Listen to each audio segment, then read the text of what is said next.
जय हिंद दोस्तों। इस वीडियो में हम बात करने वाले हैं यूपीएस और एनपीएस को लेके। इसके बारे में बहुत ही सरल भाषा में मतलब एकदम आम भाषा में मैंने इसमें बताने की कोशिश की है कि क्या होता है यूपीएस, क्या होता है एनपीएस, किस चीज़ में ज़्यादा फ़ायदा है, किस चीज़ में ज़्यादा नुकसान है, या आपके हिसाब से आपके नौकरी के हिसाब से क्या चीज़ बेटर रहेगा आपके लिए, यूपीएस लेना कि एनपीएस लेना है। इस वीडियो को देखने के बाद से आप खुद से निर्णय लीजिएगा कि आपको यूपीएस में रहना है कि एनपीएस में रहना है। पूरा वीडियो देखेंगे तो आपको बिल्कुल समझ में आ जाएगा। इससे ज़्यादा सरल भाषा पूरे यूट्यूब पे आपको नहीं मिलेगा, मैं गारंटी देता हूँ इस चीज़ की। मैंने यूट्यूब पे बहुत सारी वीडियो देखे हैं जिसमें टेक्निकल भाषा बहुत ज़्यादा यूज किया गया है, जिसमें कुछ आधा अधूरा समझ में आ रहा है, कुछ नहीं आ रहा है। तो ये वीडियो देखने के बाद से ये सब डाउट खत्म हो जाएगा कि क्या भाषा बोला है, क्या नहीं बोला है। मतलब एकदम इतना आम भाषा में मैंने बताने की कोशिश की है कि एक छोटा बच्चा भी समझ जाएगा। तो आइए वीडियो को शुरू करते हैं यूपीएस और एनपीएस के बारे में। वीडियो को पूरा देखिएगा और चैनल को जरूर सब्सक्राइब कर लीजिए। बात करते हैं एनपीएस को लेके। एनपीएस का फुल फॉर्म होता है नेशनल पेंशन स्कीम। कुछ लोग इसको न्यू पेंशन स्कीम भी बोलते हैं एनपीएस को।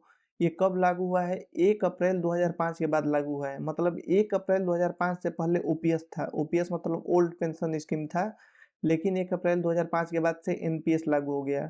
1 अप्रैल 2005 के बाद भर्ती हुए सभी सरकारी कर्मचारी इसके अंतर्गत आते हैं। देखिए, जो जो भी 2005 से पहले का भर्ती हुआ है वो लोग को ओपीएस मिलता है, लेकिन जितने भी लोग 1 अप्रैल 2005 के बाद भर्ती हुए हैं, चाहे वो केंद्र सरकार में भर्ती हुए हों चाहे या राज्य सरकार में, सब लोग एनपीएस के दायरे में आते हैं, उनका एनपीएस कटता है। आगे बात करें एनपीएस में योगदान किसका कितना रहता है, तो कर्मचारी की बात करें। कर्मचारी मतलब जो भी सरकारी कर्मचारी है उसकी हम बात करते हैं। उसका सरकारी कर्मचारी मान के चलते हैं हम लोग, तो उसका वेतन जो होता है प्लस डीए का 10%। वेतन और डीए मतलब टोटल जितनी सैलरी, अगर हमारी सैलरी 22,000 रुपया बेसिक है और 10,000 रुपया डीए बन रहा है, तो 32,000 रुपये का 10% मतलब 3200 रुपये कर्मचारी के अकाउंट से कटेगा। और राज्य सरकार या केंद्र सरकार, जो भी, ये राज्य मैंने लिख दिया है, सरकार जो भी होगी वो सरकार उतना 14% देगी। जो जितना वेतन और डीए बनेगा उसका 14% कौन देगा? सरकार देगी। तो वो पैसा कहाँ जाएगा? एनपीएस में जाके वो जमा होगा। तो आप समझ सकते हैं, मतलब 3,000 रुपया अगर आपका कट रहा है तो लगभग 3,000 3400 रुपया 3500 रुपया के आसपास सरकार उसमें जमा कर रही है। मतलब 6500 रुपये आपके एनपीएस अकाउंट में जमा हो रहा है प्रति माह। ये राशि जमा कैसे होती है? यह राशि प्रैन, मतलब जिसको प्रैन बोला जाता है, परमानेंट रिटायरमेंट अकाउंट नंबर, ये मिलता है। जब एनपीएस खुलेगा ना तो ये प्रैन नंबर आपको मिलेगा। इसके तहत एक खाता खुलता है जिसमें खाता टाइप टायर 1 होता है। खाता इसमें 2-3 टाइप के होते हैं, 2 टाइप के होते हैं, टायर 2 टायर 1, लेकिन सरकारी कर्मचारियों के लिए टायर 1 पेंशन वाला टायर 1 अकाउंट होता है। तो वहाँ पे क्या होता है, प्रैन अकाउंट में आपका पैसा जो भी आपका कट रहा है या सरकार का दे रही है, टोटल पैसा कहाँ जाएगा? वो प्रैन में जाएगा। मतलब आपके किसी दूसरे खाते में नहीं, ये एक प्रकार से आपका ये खाता हुआ प्रैन वाला, और इसी में आपका पैसा जमा होता है जितना भी होता है। देखिए, मैंने एग्जाम्पल में अपना देखिए फ़ोटो भी लगा दिया है। फ़ोटो नहीं लगाया, मतलब अपना प्रैन जो होता है मेरा बना है एनपीएस का, उस पूरा डाल दिखाने के लिए डाल दिया है। एक पुलिसकर्मी के लिए मैंने दिखाया है ये। तो ये इसी प्रकार का आपका भी बनेगा। एनपीएस लेंगे ना तो आपका नाम लिखा रहेगा, आपके पिताजी का नाम रहेगा, आपका डेट ऑफ बर्थ रहेगा, और ये प्रैन नंबर रहता है, permanent retirement account number. Pran number से आप लोग चाहेंगे तो आप ना देख सकते हैं किसी भी पल में कि कितना पैसा हमारे इस अकाउंट में हुआ है। इसके तहत देखा जा सकता है, यहाँ पे आपका साइन रहता है। तो इस टाइप से प्रैन नंबर बनता है। आगे बात करें निवेश और रिटर्न कितना मिलता है एनपीएस में। अभी हम एनपीएस की ही बात कर रहे हैं। निवेश को पीएफआरडीए, मतलब ये एक पेंशन देने के लिए एक क्या होता है, सरकारी संस्था है, ये संवैधानिक संस्था है जिसका काम जैसे अटल पेंशन योजना है या एनपीएस है, इनको नियंत्रित करना है पीएफआरडीए का काम। ठीक है, तो इसके द्वारा ही रजिस्टर जो होता है पेंशन फंड मैनेजर्स, जैसे एलआईसी हो गया, एसबीआई हो गया, एचडीएफसी हो गया, इन्हीं के माध्यम से किया जाता है। निवेश कहाँ किया जाता है? इसी के जो ये बताएगा उसी के हिसाब से मॉनिटरिंग करके एलआईसी, एसबीआई, एचडीएफसी, इनके माध्यम से आपका पैसा जो जो भी एनपीएस वाला रहेगा निवेश किया जाएगा। पैसा सरकारी बांड, इक्विटी, शेयर मार्केट और अन्य सुरक्षित माध्यमों में लगाया जाता है।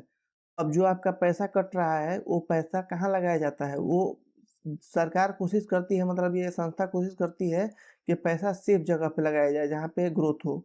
तो सरकारी बॉन्ड हो गया, जल्दी ऊपर-नीचे नहीं होता, धीरे-धीरे ऊपर होता है। इक्विटी हो गया, इन्हीं जगह पे पैसा लगाया जाता है और एवरेज बताया जाए तो 8 से 10% सालाना मार्केट के प्रदर्शन पर भी निर्भर रहता है, लेकिन औसतन बताया गया 8 से 10% सालाना इसका वो रहता है, रिटर्न रहता है। एनपीएस के तहत लाभ क्या, टैक्स में भी छूट मिलती है। छूट कितना मिलता है आपको मोटा-मोटी मैं बता दूँ, ये दिया है कर्मचारी योगदान पर 80 सीसीडीएन के तहत टैक्स में छूट और सरकारी योगदान पर इसके तहत छूट मिलती है। लेकिन कुल मिला के आपको 2 लाख रुपए तक की छूट मिल सकती है और ये 2 लाख रुपया 1 साल के, एक वार्षिक फाइनेंशियल ईयर की बात की जा रही है। एक फाइनेंशियल ईयर में 2 लाख रुपए तक अगर आप जमा करते हैं तो उसपे कोई टैक्स नहीं लगेगा। लेकिन जहाँ आप 2 लाख रुपया भगे 12 कर लीजिए, तो 1 महीना का निकल जाएगा, 16,000 के आस-पास शायद आएगा। तो उतना तक जमा हो रहा है तब तक ठीक है, टैक्स नहीं लगेगा। लेकिन जहाँ 2 लाख से ज़्यादा अगर जमा हो रहा है तो उसपे आपका टैक्स भी लगता है, जो भी टैक्स होता है वो टैक्स लगने लगेगा। 2 लाख तक का छूट मिलता है। कितना पैसा आपको रिटर्न मिलेगा जब आप रिटायरमेंट होंगे? टोटल ये तो रिटायरमेंट प्लान ही है। तो रिटायरमेंट के समय आपको 2 फ़ायदे मिलते हैं, कहाँ पे? एनपीएस में। सबसे बड़ी फ़ायदा ये होता है कि एक बड़ी रकम मिलती है और ये बड़ी रकम कितनी होती है? 60% मिलता है। जितना पैसा अगर आप 1 लाख या 10 लाख जमा किए हैं, तो 6 लाख रुपए आपको एक बड़ी रकम एक बार में मिल जाएगी। और जो 40% होता है, वह 40% का एन्युटी के रूप में होता है। एन्युटी क्या होता है? मतलब आगे समझेंगे। मतलब इतना समझिए कि जैसे आपने 100 रुपए जमा किए हैं, आपके एनपीएस खाते में सरकार के और आपके दोनों मिला के 100 रुपए जमा हुआ है, तो 100 रुपया में से 60 रुपया जब आपकी रिटायरमेंट होगा, तो 60 रुपया आप तुरंत निकाल लेंगे वहाँ से और जो बचेगा 40 रुपया। और इस 60 रुपये में भी बता दूँ आपको थोड़ा डीप में कि 60 रुपया में भी 40 रुपया जो होगा, वो 40 रुपया पे टैक्स नहीं लगेगा, लेकिन जो 20 रुपया रहेगा, 20 रुपया पे टैक्स लगेगा। बात समझ रहे हैं ना? 100 रुपया अगर आप जमा किए हैं एनपीएस अकाउंट में, तो 100 रुपया में 60 रुपया तुरंत निकाल सकते हैं जब आप रिटायर होने होने वाले हैं। तो वहाँ 60 रुपया जो निकालेंगे तो उस 60 रुपया में से 20 रुपया पे टैक्स लगेगा, 40 रुपया पे टैक्स नहीं लगेगा, ये नियम रहता है। और जो 40% 60% तो आपने निकाल लिया और जो 40% रहता है, उसी 40% का आपको क्या मिलता है?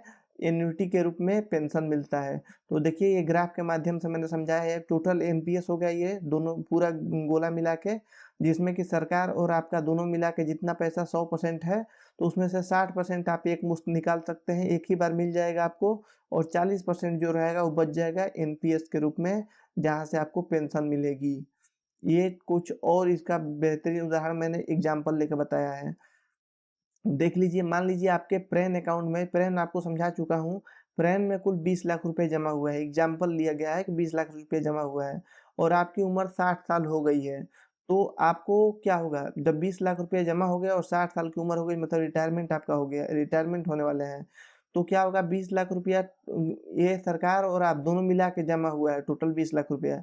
तो 20 लाख रुपए में से 12 लाख रुपया जो होगा तुरंत निकल जाएगा आपका एक मुश्त। अब इस 12 लाख का आप जो पेंशन में डालना है पेंशन में डालिए, एफडी करना है एफडी करिए, जो करना है वो करिए 12 लाख का। और जो बचा 8 लाख रुपया, वो 8 लाख रुपया का क्या होगा, एन्युटी खरीदा जाएगा। एन्युटी में क्या होता है, बीमा कंपनी, मतलब बीमा कंपनी को दिया जाएगा वो 8 लाख रुपया और बीमा कंपनी आपको अब 8 लाख के हिसाब से 5,000 6,000 जितना पेंशन आपका बन रहा है उतना पेंशन देती रहेगी। ये चीज़ होता है एनपीएस में। बात को समझ रहे हैं ना आप लोग? अब देखिए एन्युटी जो होती है, जो 40% ये जो 8 लाख रुपए मैं बता रहा हूँ बीमा कंपनी का, ये भी बहुत टाइप के होते हैं। अब किस टाइप का खरीदना चाहते हैं ये भी डिपेंड करता है आपके ऊपर, किस टाइप का। इसमें देखिए 3 टाइप का मेनली होता है। पहला लाइफ एन्युटी होता है, मतलब अगर 40% में इसको खरीद रहे हैं लाइफ एन्युटी में, तो जब तक आप ज़िंदा रहेंगे तो आपको पेंशन मिलती रहेगी। इसका सिंपल सा फंडा है, आप मर जाएँगे तो पेंशन खत्म। एक होता है जॉइंट एन्युटी। जॉइंट एन्युटी में क्या होगा, आप और आपकी पत्नी दोनों के लिए है। अगर आप मर जाते हैं तो आपकी पत्नी है, तो आपकी पत्नी को पेंशन मिलने लगेगा। तो ये जॉइंट एन्युटी होता है। तो इसमें अंतर क्या होता है बता दूँ आपको कि लाइफ एन्युटी जैसे लेंगे तो 40 मान लीजिए 40,000 रुपए जमा किए हैं आप लोग एन्युटी में, तो 40,000 का ऐसे मान लीजिए 2,000 रुपए मिल रहा है पेंशन। लेकिन जॉइंट एन्युटी लेंगे तो इसमें 1500 ही मिलेगा, थोड़ा-सा कम होता है, यही होता है। इसमें अंतर। और एक तीसरा होता है annuity with return of purchase price, मतलब मरने के बाद से जमा राशि परिवार को मिल जाएगी। ये चीज़ होता है, 3 टाइप का होता है। तो यहाँ एक एग्जाम्पल और बताया मैंने, 60% आपका तुरंत निकल जाएगा, और जो ये 40% है, अब 40% बीमा कंपनी को दे दिया जाएगा, और बीमा कंपनी हर माह आपको उसी 40% के हिसाब से पैसा देते रहेगी। आगे बात करते हैं यूपीएस के बारे में। यूपीएस क्या होता है? यूपीएस का फुल फॉर्म होता है यूनिफाइड पेंशन स्कीम। यह 1 अप्रैल 2025 से लागू हुआ है। 1 अप्रैल 2025 से लागू हुआ है।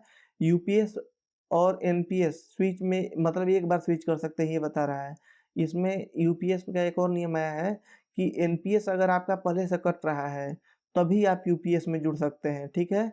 तो एनपीएस से यूपीएस में आप चाहें तो एक बार स्विच कर सकते हैं, लेकिन अब फिर से चाहें यूपीएस से फिर हम एनपीएस में चले जाएँ, तो ऐसा नहीं होगा। बस ये एक बार मौका मिलेगा आपको।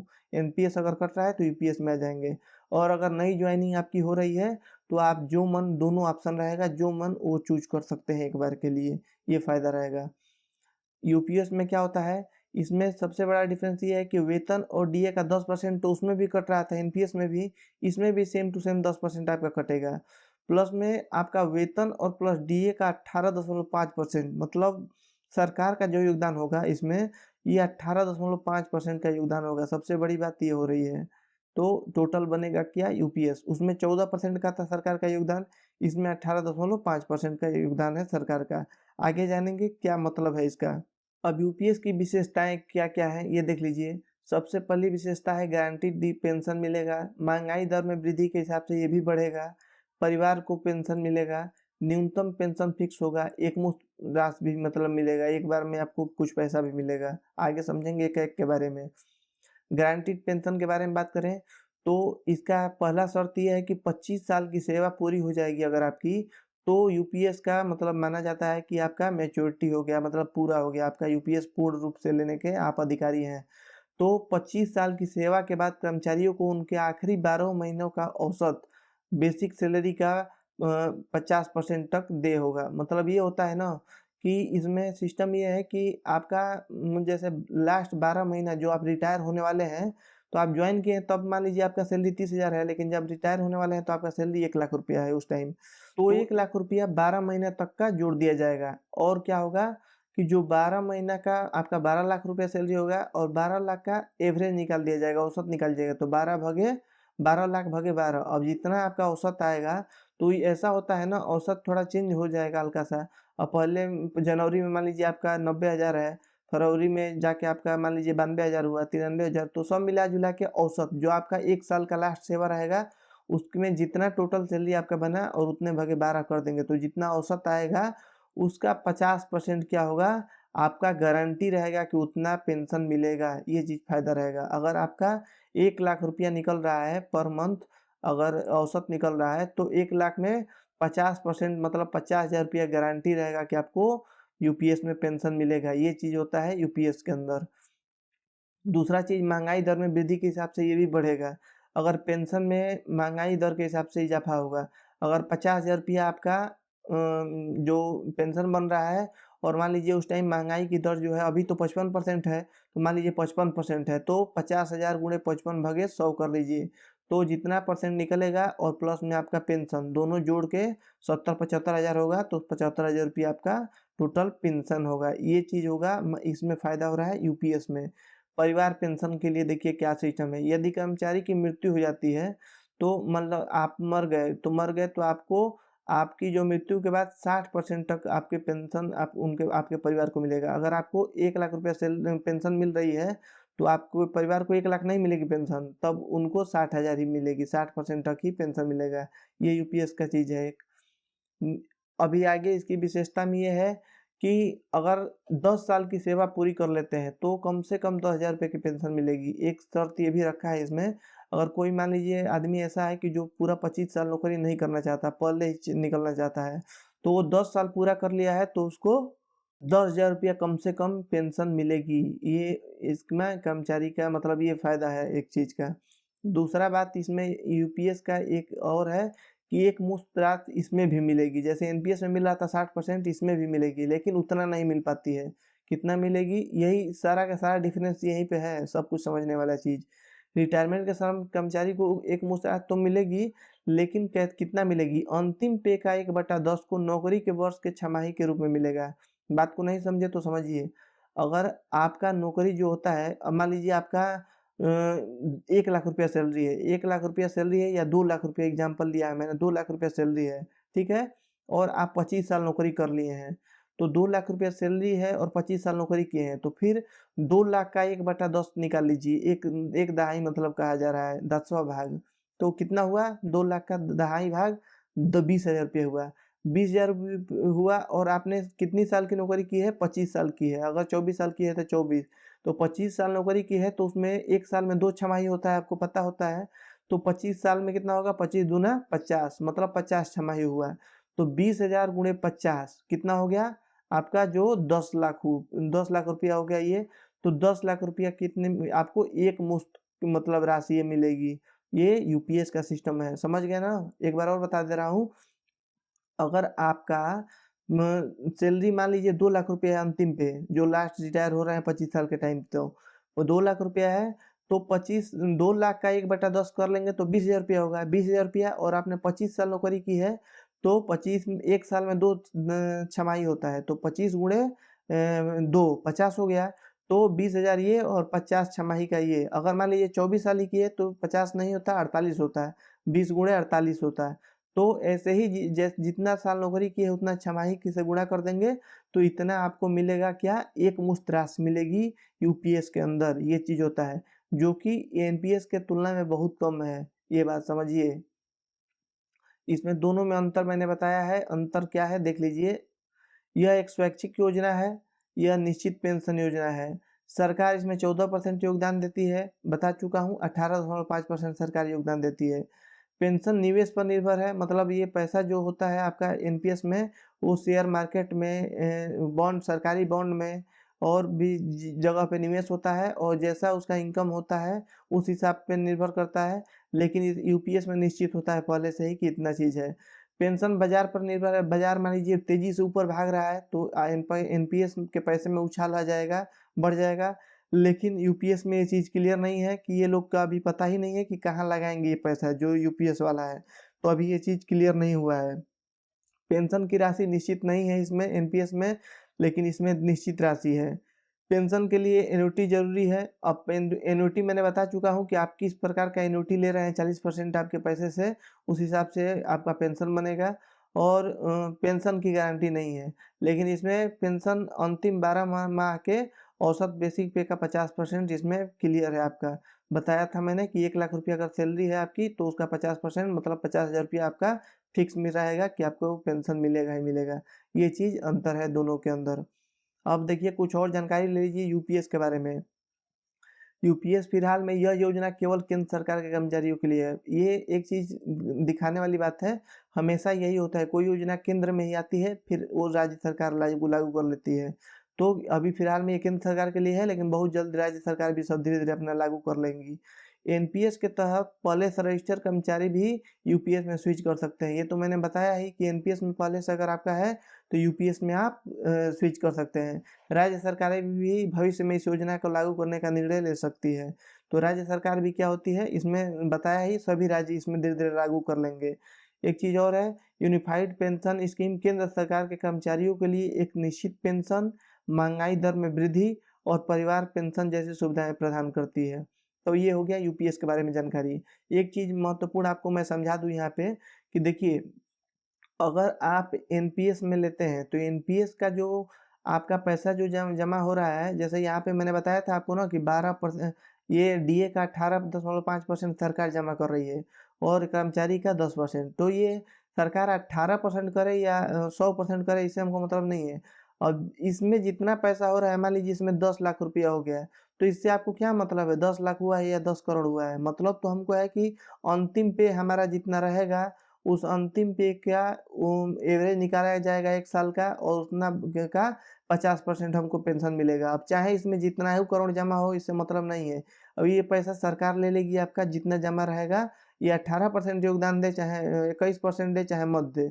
आपका मतलब उससे है कि आपका अंतिम पे जितना ज़्यादा रहेगा, उससे के एवरेज निकाल के 50% आपको मिलेगा पेंशन। इस चीज़ से मतलब रहेगा आपके आपके ऊपर मतलब निर्भर रहता है। आपका कितना ये देख के खुश नहीं हो जाना है कि वेतन का 10% इसमें जमा हो रहा है और इसमें तो 18.5% सरकार जमा कर रही है। तो क्या हो गया जमा कर रही है तो आपको मिल तो रहा नहीं है इसमें से। लेकिन एनपीएस में नहीं है ऐसा। एनपीएस में क्या है, एनपीएस में 14% ही सरकार देती है, ठीक है? आपको बताया था मैंने, एनपीएस में जो है 14% देती है। तो मान लीजिए यहाँ पे जो भी पैसा बन रहा है एनपीएस में, तो ये सरकार का भी 14%, आपका 10%, दोनों मिला के जो भी बन रहा है, इस पैसे में से 60% आपको मिल रहा है। ये चीज़ ध्यान देने वाली है। इस पैसे में से 60% आपको मिल रहा है। तो इसमें सरकार ज़्यादा अगर जमा करेगी, 20% करेगी, 30% करेगी, जितना ज़्यादा जमा करेगी तो आपका प्रैन जो होगा है, प्रैन अकाउंट नंबर बताया, इसमें पैसा जुड़ता जाएगा। तो जुड़ेगा, जितना पैसा ज़्यादा जुड़ेगा तो उसका 60% हम निकाल लेंगे ना। 60% निकाल के उसको मान लीजिए एफडी वगैरह कर देंगे, जो मन वो करेंगे। तो उसका भी 10% 12% हमको पेंशन मिलने लगेगा अलग से, या जो मन वो इन्वेस्ट करें हम। लेकिन वो यूपीएस में जो है, यूपीएस में इस सारा का सारा जो पैसा आपका जमा हो रहा है, जो 18.5% जमा हो रहा है, इसके जगह पे आपको गारंटी मिल रही है। गारंटी क्या मिल रही है कि आपको हम ये सारा चीज़ हम आपको दे रहे हैं, गारंटी पेंशन दे रहे हैं। महंगाई दर में वृद्धि होगी तो आपको अभी भी बढ़ाएंगे। परिवार पेंशन, न्यूनतम पेंशन आपको 10 साल अगर छोड़ के चले गए हैं तो आपको पेंशन देंगे। ये चीज़ सारी गारंटी दे रही है। लेकिन बदले में क्या हो रहा है, आपका जो भी पैसा आप जमा कर रहे हैं वो पैसा, और सरकार जो जमा कर रही है वो पैसा, ये सारा का सारा पैसा कौन यूज करेगा?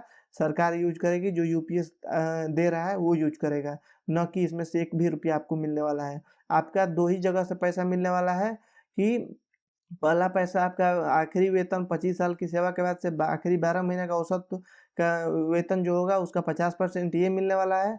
और दूसरा एक मुश्तरा जो होता है, ये भी आपके सैलरी के ऊपर डिपेंड करेगा कि आपका जो कितना सैलरी है उस टाइम।